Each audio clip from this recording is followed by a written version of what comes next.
Hello and welcome to the Channel 1 Newsroom. I am Nana Tufuo Boate. Coming up.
Accordingly.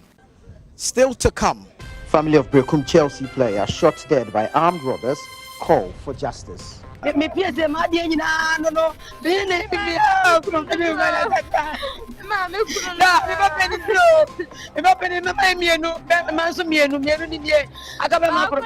Coming up in Channel 1 Business.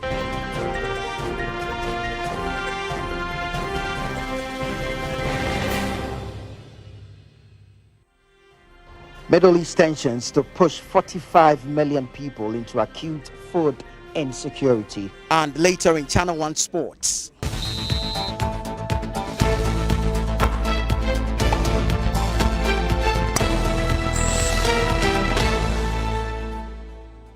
Former Portugal coach Carlos Queiroz appointed new coach of Ghana's Black Stars.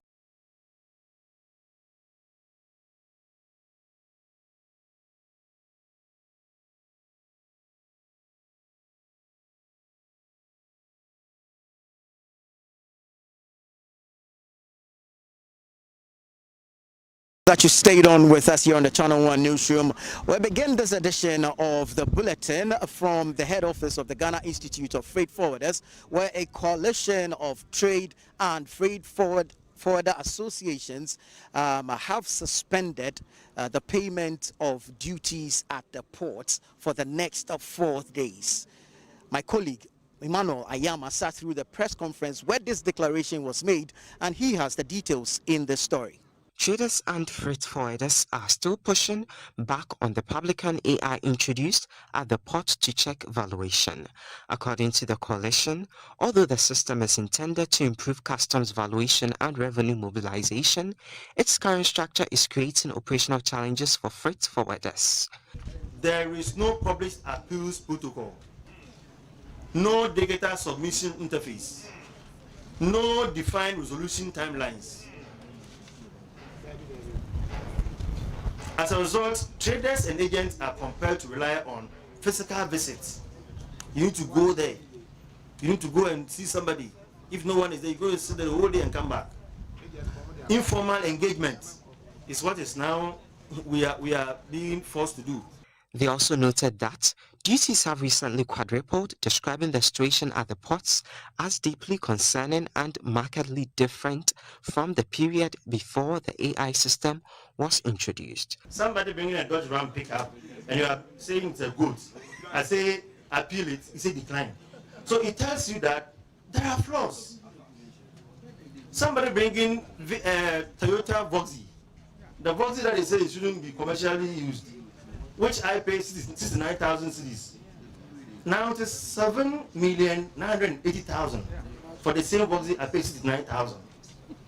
So if it is not a flaw, if it is not an error, and then they explain that the AI is not valuing vehicles. So which customs officer having gone through a training will sit down and value a car, a vehicle, a 7-seater vehicle, 7 million? They also noted that duties have recently quadrupled, describing the situation at the ports as deeply concerning and markedly different from the period before the AI system was introduced.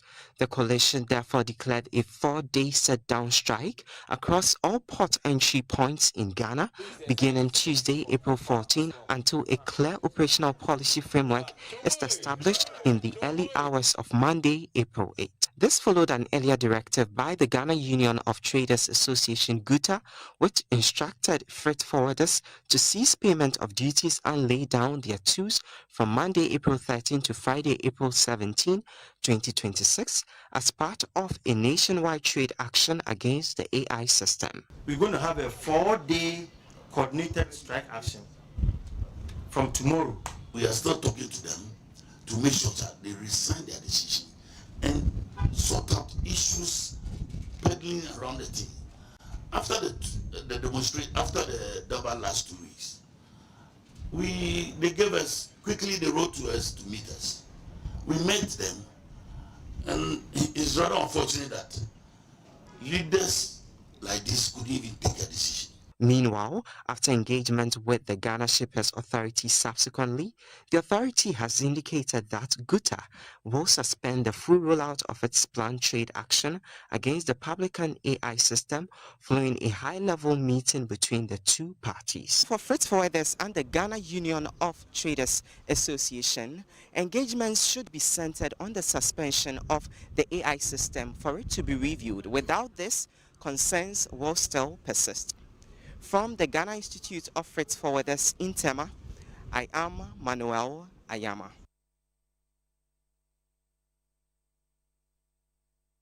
Let's bring you more on this matter and speak to the Association of Importers and Exporters, who are urging the traders and freight forwarders to suspend this particular action and engage further with the Ministry of Finance for more clarity on the implementation of the Publican AI system.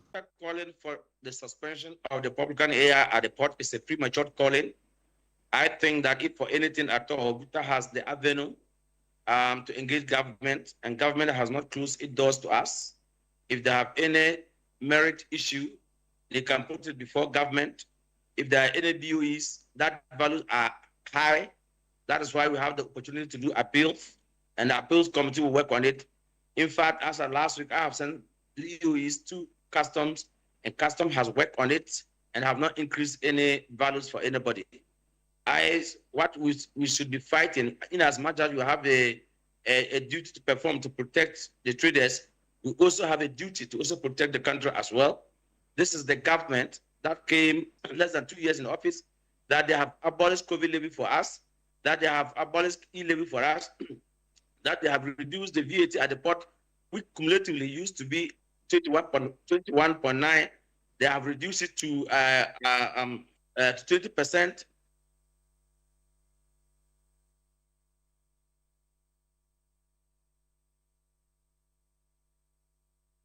Now, the Commissioner General of the Ghana Revenue Authority, Anthony Kwesi Sapong, has been responding to concerns on the implementation of this Publican AI in a yet-to-be-aired interview with Bernard Avle. Here's what he had to say. Since you started deploying it on 11th March, yes. Have those figures been confirmed? Yes, in fact, we are even seeing higher. Really? Yes, we are even seeing higher. So it's just really telling us that government was being shortchanged in terms of valuation that was being vetted. And the reason is that, of course, we were heavily human dependent. Yeah. There was heavy human discretion, and therefore you may not see all of it, or things could happen because of collision. So it's 11. So it's $3 million a day more. Yes, that's but what. How much are we paying for the system? How much we are paying for the system, I think because of contract confidentiality, but I can easily tell you that it's way, way, way in terms. That's why government is not even in a hurry to charge anybody. Let's bring you some more stories. The township of Berekum, particularly the camp of Berekum Chelsea Football Club, has been thrown into a state of mourning following the tragic death of one of its players, Dominic Frimpong. The team says it is hopeful the Ghana Police Service would get hold of the armed robbers and prosecute them. Supporters of Berekum Chelsea Football Club are grieving the loss of Dominic Frimpong, who died following an armed robbery attack on the team's bus at Asheresu in the Ashanti region. The incident occurred on Sunday night as the team was returning home from their league encounter with Samatex in Samaboy. The late Dominic Frimpong was on a loan from Kajjano Football Club. A communication team member of Berekum Chelsea Football Club, Isaac Kwame Obeng, has been speaking on the incident. Yes, so far a delegation from Kajjano and Berekum Chelsea are on their way to Asenfusu to officially inform Dominic's family about what happened yesterday. Yes, the players just arrived in Berekum. That was around 12:35 p.m. this afternoon. And now we are arranging for a psychologist for the players, and we've called our team doctors. And by 3-4 p.m. they'll be meeting the team doctors to at least assess the players. As to some of them had some minor injuries. We also believe some also had internal bleeding, so they will be going for medical checkups around 3 p.m. Isaac Kwame Obeng also thanked Bibiani Gold Stars for their support. He noted that the team is hopeful the Ghana Police Service will get hold of the armed robbers and bring them to book. We say a big thank you to Bibiani Gold Stars, the CEO Kwesiedu, for the massive support they've given us since yesterday. They came to the accident scene. After that, they were the one who took us to the hotel and later gave us their timbers to be brought our place to Berekum. So we will say a big thank you to Bibiani Gold Stars for the wonderful support they've given to us. Looking at what happened yesterday, the police came into our rescue. They sent some of our players to the hospital. And looking at the release this morning, we trust the Ghana Police Service that they are going to bring this culprit to book. And they've assured us that we should have hope in them. Members of Berekum Chelsea women supporters have also been sharing their thoughts on the incident.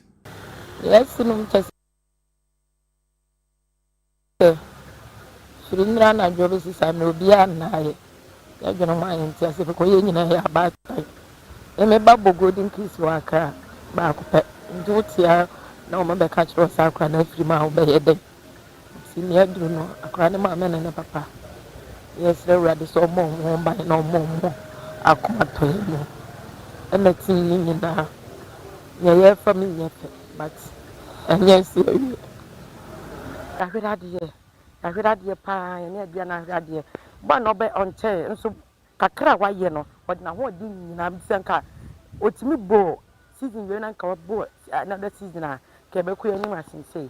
Kakra metimi aka fa Dominic Hunme se ofrade na ne ba Berekum Chelsea no kwa abante ne ba ye no wa ye adwuma amaye bọọlụ a ọbọ na babi obegina kora obehegu e de ma Berekum Chelsea ye nya ahotoso wo didie bi woni mu se mpo ye team no babi a ye da no ye na ye first 11 ni oka ho a ye ni so a nara bichi a ente se aboye no ye ka ni nyina ne se ye ma busunya na ya akọ Batana, the management of Berekum Chelsea Football Club say they are hopeful the Ghana Police Service will work around the corner to get hold of these armors who attack them and bring them to book. For Channel 1 News, Michael Saponi from Berekum.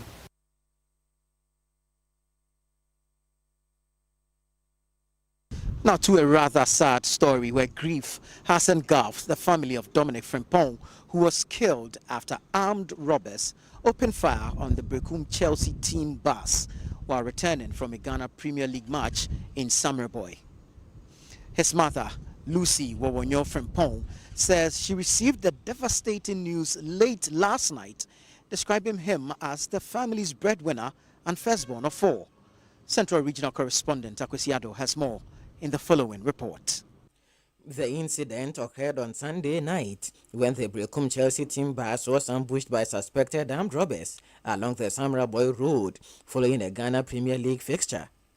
Reports indicate that the attackers opened fire on the vehicle, leading to the fatal shooting of Dominic Frimpong. Following the tragic incident, the family of Dominic Frimpong at Dansame in the Asen North district of the Central Region is enveloped by an atmosphere of grief and sadness. His mother, who learnt about the passing of his son Monday morning, described him as the family's pillar noting that she depends heavily on him as the breadwinner. Dominic was the firstborn among 4 siblings, a role that has deepened the pain of his demise.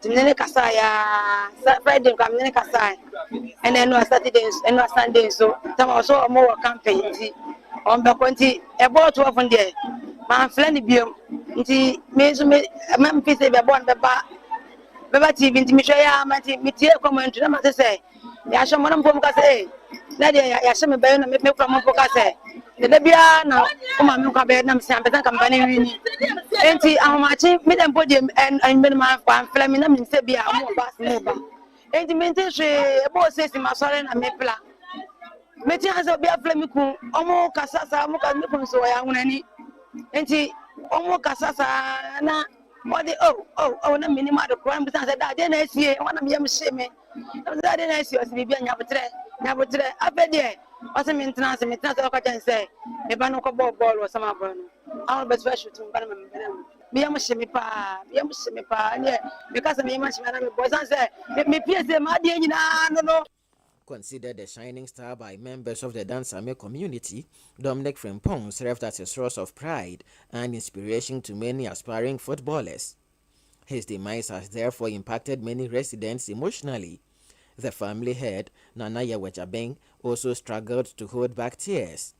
He says the family is anticipating an in-depth investigation to unmask the perpetrators of the attack.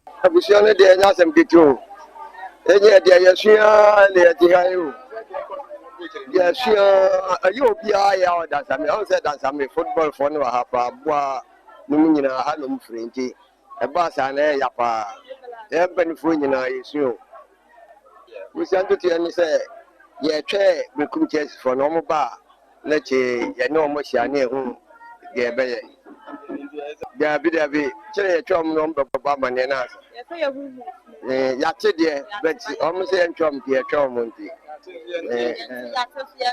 me ade aye me ya ne say kema ti asem no no say onu kwa na tuo ni candidate and we free muti na me kra na me ka say players me brebe me was say efa officials ka ho nyina obia nka no say me na nkwa na etu kan na say candidate a we free mu nje ade ha dwene pa.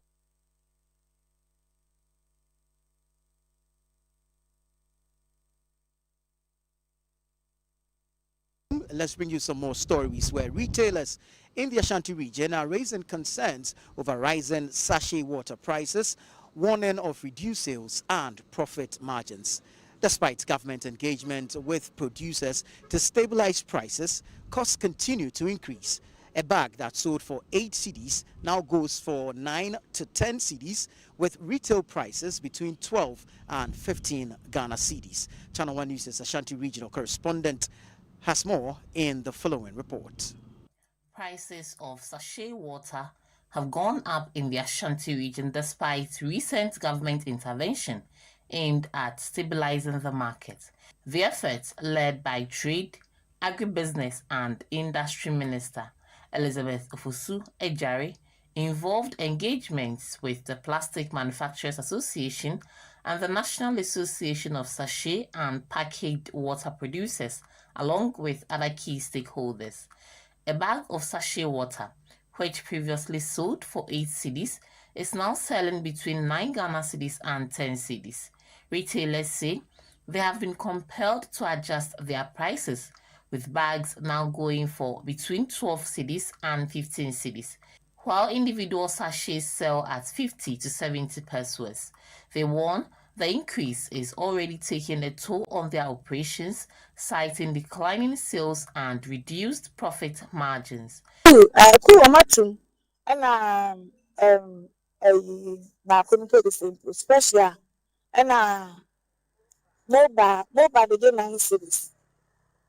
first they get 9 cedis. Cool, and then they get 10 cedis. In cool for the mile 10 cedis. But you know fridge more. You need free fridge. You know fridge more. Most of the mile 15 cedis. In they give me inside 2 cedis. baako 70%. Sara me dem dey to. Omo nto ene bebre na ma aye na sachet no omo se ne board nti omo je bottle water no. They always tell me what they bottle water. They only stand so they was ne board na me wo fu want. So mo de my 10 cedis. 10 cedis no 50 pesos no kwa obi de beto nso no kwa you bia na nya 50 pesos no. Na sade ebia 20 pesos and 10 pesos pesos. And then I mean, we can say, "Promise I be ya my 10 cedis." Almost a month or so.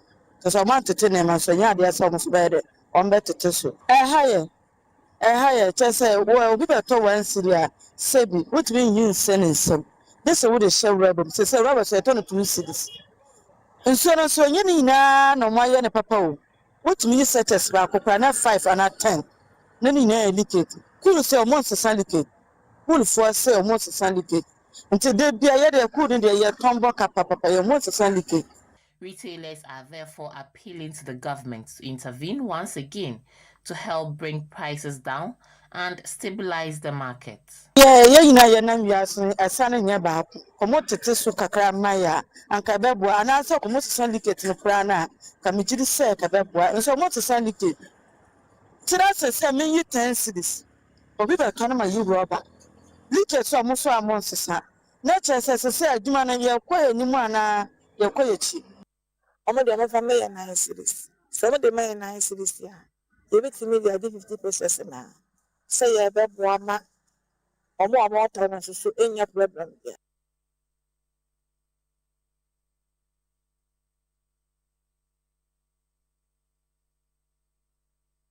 Moving on, the University Teachers Association of Ghana, UTAG, has issued a 14-day ultimatum to government for the removal of the Director General of the Ghana Tertiary Education Commission, GTech, and his deputy from office. In a petition to the president, which UTAG says has yet to receive a response, the association accused the commission's leadership of regulatory overreach, issuing unilateral directives and adopting what it describes as a coercive administrative style. There's more in the following report by Channel 1 News' Fauzu Masaudu. The University Teachers Association of Ghana, UTAG, says its efforts, including an earlier petition to the president for the removal of the leadership of the Ghana Tertiary Education Commission, GTech, have yielded no result. The association has accused GTech leadership of regulatory overreach and adopting a coercive administrative approach. On 17th February 2026, UTAG submitted a petition to the presidency over concerns regarding a persistent pattern of regulatory overreach, unilateral directives, and a coercive administrative posture by the current leadership of the Ghana Tertiary Education Commission. UTAG's considered assessment is that these governance failures have departed from the regulator's enabling purpose and now undermine autonomy, the university's autonomy, academic freedom, staff welfare, and the stability and competitiveness of Ghana's public universities. Consequently, it has issued a 14-day ultimatum to the government to remove the Director General of GTech and his deputy from office. So in the light of the foregoing, UTAG respectfully calls on His Excellency the President, John Dramani Mahama, for the following reliefs: that the Director General and Deputy Director General of GTech be removed and relieved of their current roles in order to restore confidence in the tertiary education sector and reset regulatory posture. We are by this press statement, however, serving notice that if appropriate actions are not taken to satisfactorily address our demands within 14 days from today,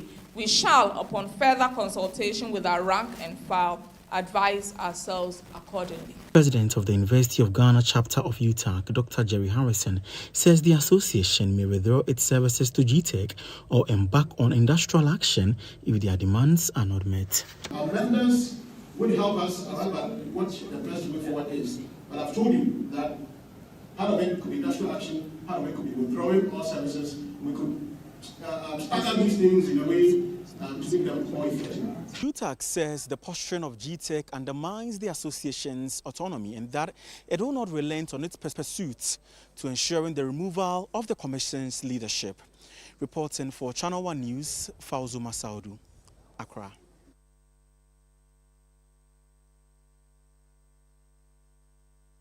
Moving on, the government says an estimate of 1.2 billion cedis annually is needed to run the free primary healthcare policy. The figure was disclosed as part of implementation details of the policy at the Government Accountability Series. Channel 1 News' presidential correspondent Akusia Ochre reports. Ahead of the expected launch on Wednesday, the government has taken steps to outline the structure of the policy. The government announced that it will fully absorb the cost of primary healthcare services, requiring about 1.2 billion cedis in funding annually. We'll also use the opportunity to encourage all the people who are uninsured to be enrolled on the National Health Insurance Scheme. Ladies and gentlemen, this point is very, very important because the free primary healthcare has a limit beyond which you need the National Health Insurance card. We've done the costing, and we need not less than 1.2 billion Ghana cedis a year to be able to run this. So we've done the costing. So if you want by month, you can divide by 12 and you get a figure. So it's not an ad hoc program or project. We've thought through it, we've engaged widely, we've done our projections, and we know what we are doing. The policy, which seeks to provide free preventive and basic services at the primary level of the health system, will be implemented across various CHIP compounds, health centers, and polyclinics. The question remains, does the country have the health workforce to execute such a policy? The minister is, however, affirmative that the necessary measures are in place to ensure its successful implementation. The problem we have in Ghana is not availability of health professionals. That's not our problem. So, by the grace of God, we have enough in the system who will help us to run this system. In fact, it's even a deliberate policy to even assist and facilitate some of them to even go and work outside the country. So our problem is not about the availability of health workers. That is not our problem. So we never even reflected on that because it's not our problem. If it is not broken, you don't fix it. You're watching the Channel 1 Newsroom here on Channel 1 TV. Still to come, Middle East tensions to push 45 million people into acute food insecurity. Stay with us. We'll be right back with the details.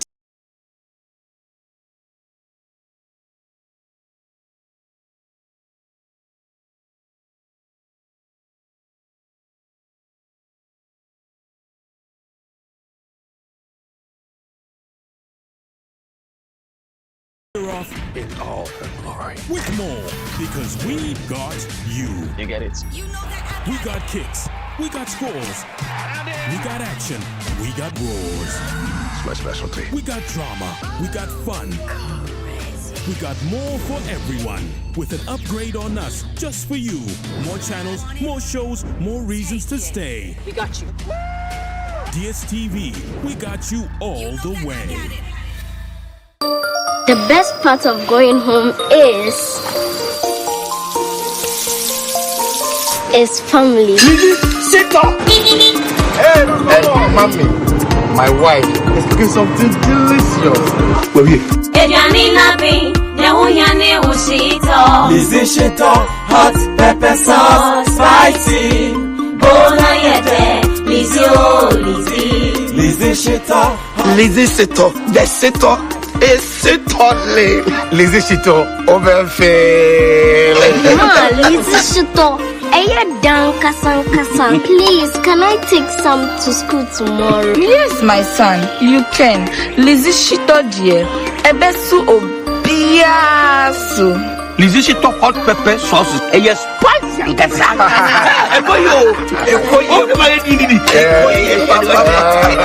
Lizzy Shito hot pepper sauce. Yes, spicy. For bulk purchase, kindly contact 050-168-3344 or 050-155-0998. This advert is FDA approved.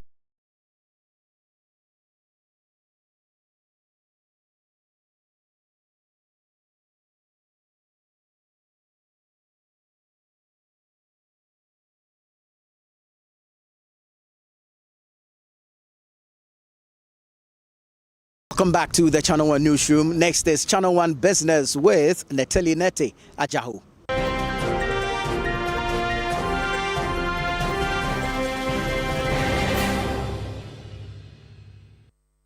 CNR Business is brought to you by EcoBank.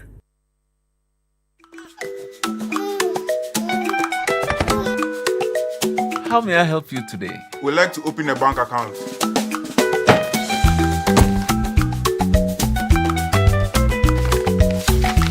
Sign here, sign here, sign here, and here.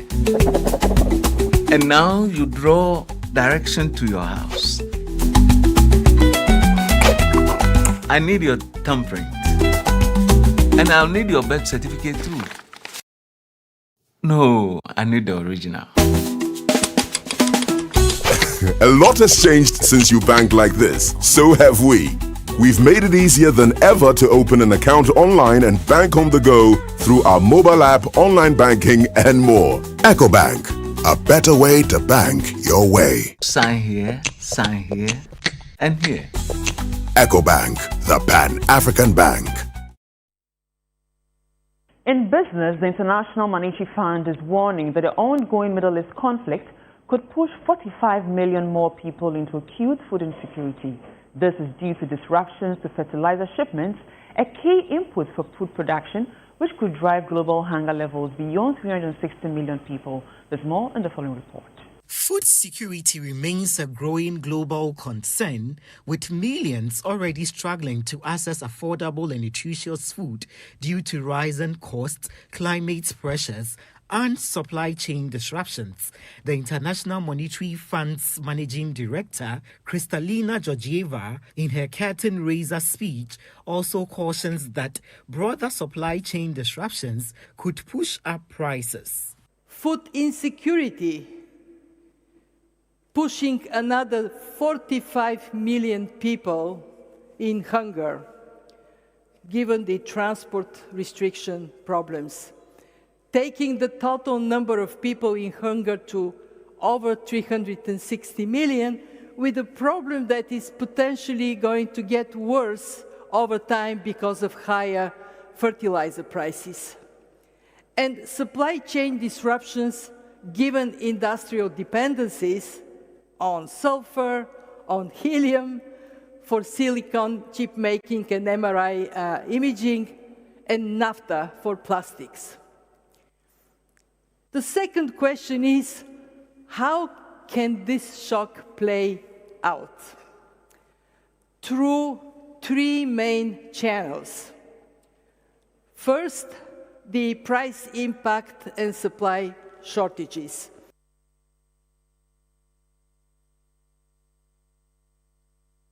Now, the Center for Environmental Management and Sustainable Energy is calling for the immediate removal of the bust margin in the petroleum price buildup as government considers measures to reduce ex-pump fuel prices. The center argues that BOST now operates as a fully commercial entity and generates adequate revenue from its core services, including storage, transportation, and terminal operations provided to private sector players in the downstream petroleum industry. Here is more. Executive Director of the Center for Environmental Management and Sustainable Energy, Benjamin Insia, indicated that the continued inclusion of bust margins in fuel pricing places an unnecessary burden on consumers. His comment comes as Cabinet has directed the Ministers of Finance and Energy to drive down ex-pump prices through the temporary suspension of selected taxes and margins in a move to ease the burden on consumers. BOST has become a commercial entity that treats products, buys and sells petroleum product. We should just allow it to be that commercial entity and then delete any margin that goes to them. If we need a margin, I think that it should be an infrastructure margin that could be accessed by BOST, TOR, and other private BDCs who also do support services to the petroleum downstream. The Chamber of Petroleum Consumers, meanwhile, has proposed a temporary 50% reduction in the energy sector shortfall and recovery levy, commonly known as the Doomsor levy, as part of a broader set of measures aimed at easing fuel costs for consumers. Tax analyst Francis Timoboy, however, has raised concerns about government's move to ease fuel price pressures, questioning both the timing of the intervention and its long-term sustainability. Looking at the revenue implication, I would have thought that we observe the prices a little bit.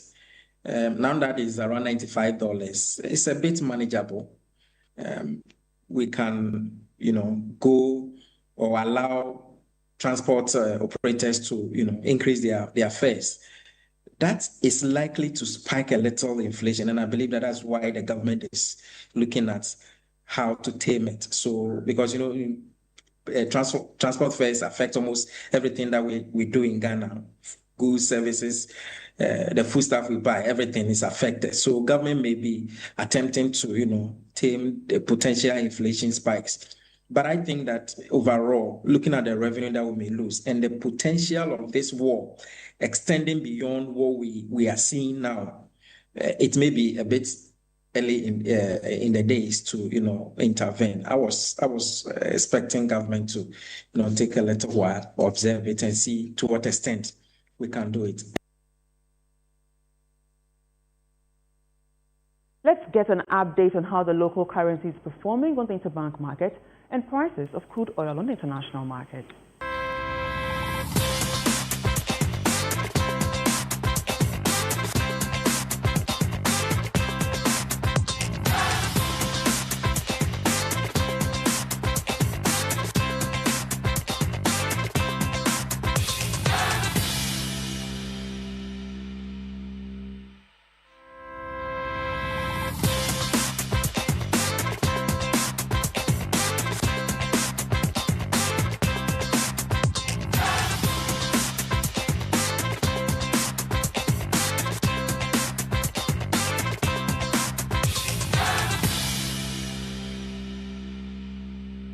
And that's all for business. I am Netelineti Ajaho.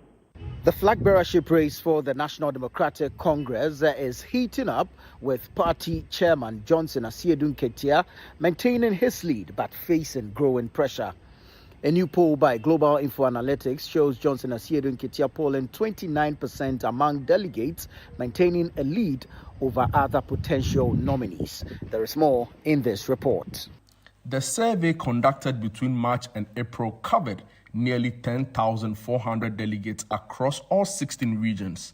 Finance Minister Kasila Tuforsen has surged to a 19%, narrowing the gap from 16 points to just about 10 in 2 weeks, but is still behind Johnson Asiedu Nketia. Other contenders still trail behind, with Education Minister Haruna Idrisu at 11%, while the Chief of Staff Julius Debra and the Vice President Professor Kajjano are tied at 8%.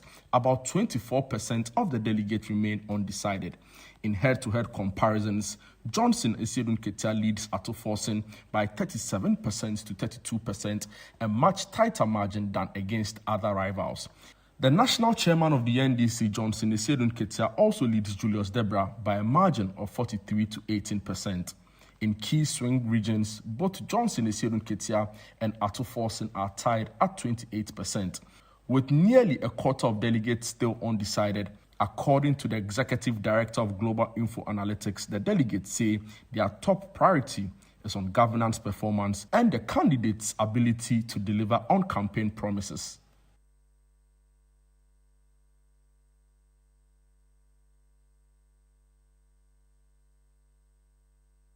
Moving on, the Gaman chair, King Takite Kochu II, has condemned the manner in which the demolition exercise at Kajjano fisheries was carried out over the weekend. The exercise, reportedly led by Clement Jato, is said to have affected more than 2,000 residents in the area.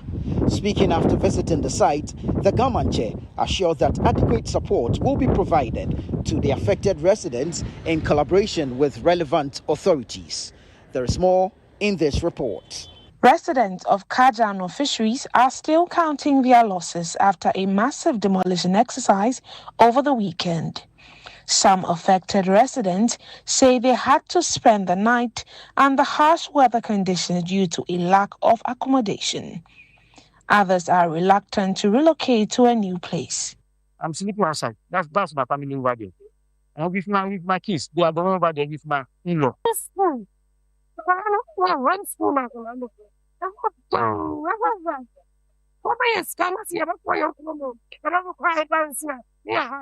Yes. One of them are going to meet Kajjano. They are too quick. The tradition of my 4.5 for more points. The Greater Accra Regional Minister Linda Oklu and the Municipal Chief Executive for Ladadi Kutupon, Alfredos Anyete, have indicated that they have no knowledge of the demolition exercise. The government chair who visited the site expressed concern over the situation.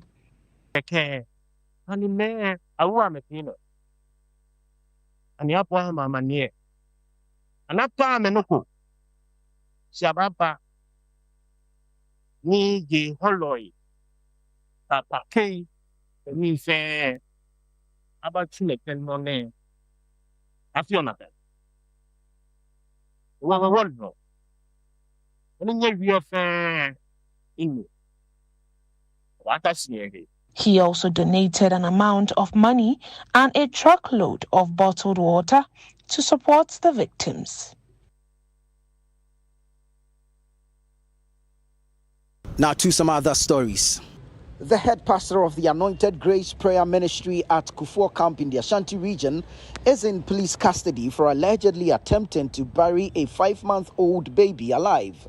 The suspect, Apostle Dr. Richmond Akwesi Frimpong, together with his accomplice, were apprehended by police in Bibiani after a community member raised alarm over the incident. Ashanti regional correspondent Tofik Mohammed has more in the following report. On Saturday, April 11, 2026, the head pastor of Anointed Grace Prayer Ministry at Kufuor Camp, together with his accomplice, attempted to bury a 5-month-old baby at Abrofrum, but was caught. Speaking to the media, Winfred Agba, an eyewitness, explained that at about 11 p.m. on Saturday, he noticed the pastor and his accomplice with the baby at a refuse dump under suspicious circumstances. He indicated that he immediately raised the alarm over the alleged act.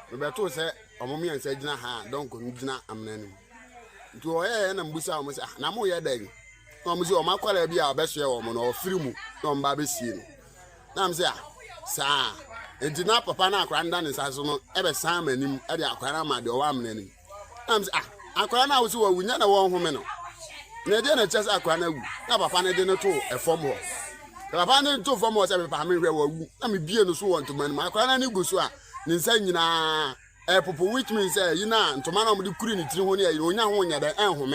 To me be a really free and innocent. Now that be one week, Mempen, and Mamusi, and 1 week. And I'm so well, I'm Cobona man, and I'm there, and I'm Cobona man, a beard you manka. To Mumma say me uncle, because I do already, I mean, Herman in Siwaha. Meanwhile, the Abrofrum chief linguist Nana Yaubedu said the pastor had earlier told him the child was dead and requested a burial site. He further disclosed that he was not aware the child was still alive.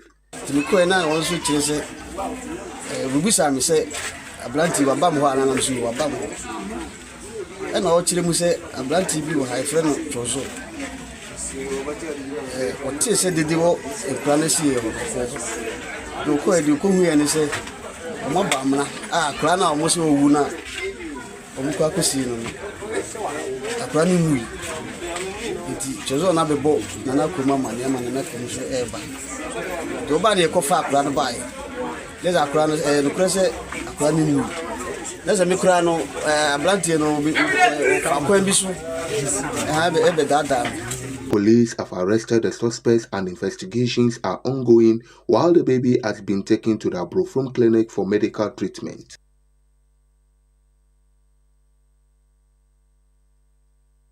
The High Court in Accra has amended the bail conditions of former National Service Authority Board Chairman Osei Asibe Entry, allowing him to report to the Kumasi office of the Bureau of National Intelligence instead of Accra. Now, the decision follows a request by his lawyers during court proceedings on Monday, which the state did not oppose.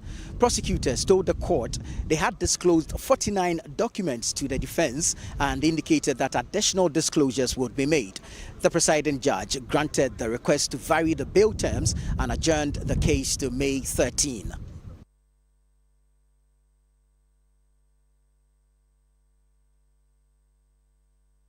This is the Channel 1 Newsroom here on Channel 1 TV. Still ahead. Former Portugal coach Carlos Queiroz appointed new coach of Ghana's Black Stars. Stay with us. We'll be right back with the details.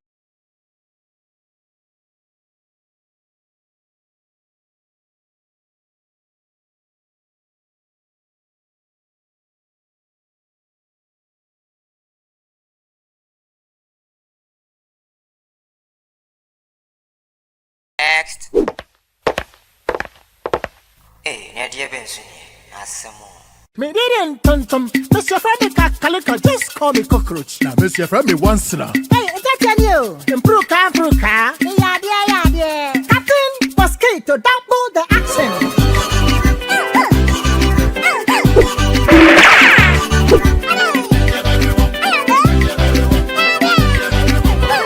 Me did this sasso spray. Mr. Femi sasso quell. Yeah, go to my sasso.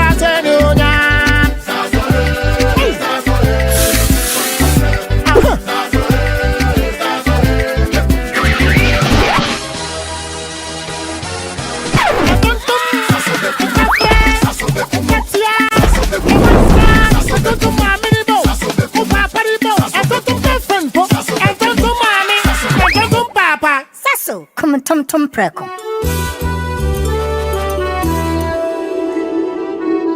Are you planning to relocate from your company office or house, whether across cities to another town or halfway around the country? You want a moving company you can depend on to get you there? Let me introduce you to Logistics Movers. We are here to help you every step of the way, from planning the move to unpacking the last box and settling into your office or home. We have the expertise, experience, and market understanding and offer fast, reliable, and professional transportation services in Ghana. Our main thrust is to successfully move your business, household items safely, on time, and hassle-free. You can call us on 0246 833 539 or 0244 342 465. You can also send us an email to info@logisticsmovers.com or check our website www.logisticsmovers.com. Why expose your company or household items to theft or damages when you are relocating if it's avoidable?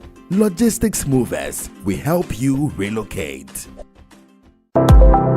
In a world where digital media is taking over, one conversation is bringing the past, present, and future of media together. The Africa Media Bureau invites you to a one-day media convergence conference uniting faculties of media and communication studies, industry practitioners, regulators, and technology partners across Ghana. Theme: Media Convergence in Ghana, rethinking traditional media in a digital-first era. A bold conversation on how traditional media and digital technologies are transforming media practice and education. Date: 29th April 2026. Time: 8:30 a.m. to 5 p.m. Venue: La Palm Royal Beach Hotel, Accra. If you are a senior media practitioner, a CSO engaged in media advocacy, or a lecturer or trainer in media management, this conference is for you. WhatsApp 0503-332-375 to register. Be a part of the conversation shaping the future of media. The Africa Media Bureau One-Day Media Convergence Conference is powered by the Africa Media Bureau in association with the School of Information and Communication Studies, University of Ghana, Legon, and it's proudly sponsored by MTN, Haptel, Margins Group, and GCB Bank. The Africa Media Bureau One-Day Media Convergence Conference, connecting minds, transforming media.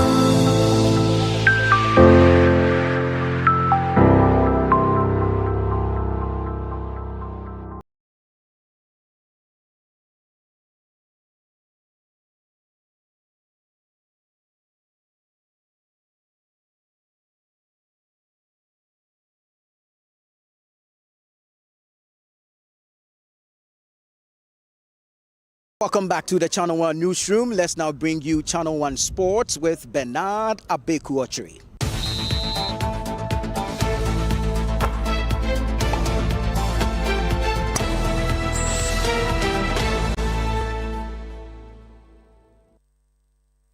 Let's now head into some latest from the world of sports. And interestingly, the Executive Council of the Ghana Football Association has appointed Carlos Queiroz as the head coach of the senior soccer team, the Black Stars of Ghana, in collaboration with key stakeholders. The experienced tactician who has previously managed top sides including Real Madrid and Manchester United, as well as national teams like Portugal and Iran, is expected to bring vast expertise to this role. Queiroz will lead Ghana's campaign at the 2026 FIFA World Cup, set to be hosted across Canada, Mexico, and the United States. With an impressive World Cup resume, he previously